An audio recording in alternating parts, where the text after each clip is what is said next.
महर्षि अरविंद ने कहा, inner regulates outer being. बाहर को कुछ बदलने की जरूरत नहीं है। बाहर आप क्या क्या बदलोगे, अपने आप को अंदर से बदलने की आवश्यकता है। गुरुदेव ने कहा मनस्थिति बदलें तो परिस्थिति बदलें। आप अपने आप को अंदर से बदल लीजिए, अंदर से बदलते ही बाहर की परिस्थितियां अपने आप बदलने लगती हैं। जितना आदमी गहरा गड्ढा अंदर खोदता जाता है उतनी ज़्यादा मंजिल ऊपर उठती चली जाती है। जड़ गहरी होती चली जाएगी, पेड़ ऊपर उठता चला जाएगा। आदमी अंदर साधनात्मक दृष्टि से मजबूत होता चला जाएगा।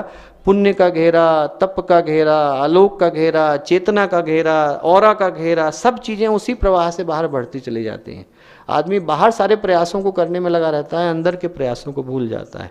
और अंदर के प्रयासों को करने के लिए संयम की आवश्यकता है। संयम की आवश्यकता का अर्थ मन को सही अनुशासन देना है, मन को सही संतुलन देना है। और सही संतुलन देने के लिए चित्त का एक जगह पर एकाग्र होना, उस दिशा में चेतना का अविरल प्रवाह होना और उसके बाद दोनों का एक हो जाना, ये मिलकर के संयम बनते हैं। इसको यदि हम लोग गुरुदेव की दृष्टि से उठा करके देखें दोस्तों, तो एक ही चीज़ है कि गुरुदेव का कोई भी एक चिंतन, गुरुदेव का दिया हुआ कोई भी एक उद्देश्य यदि हम उसे अपने जीवन की धारणा बना लेते हैं, हमें लगता है व्यस्त रहें मस्त रहें, बना लें।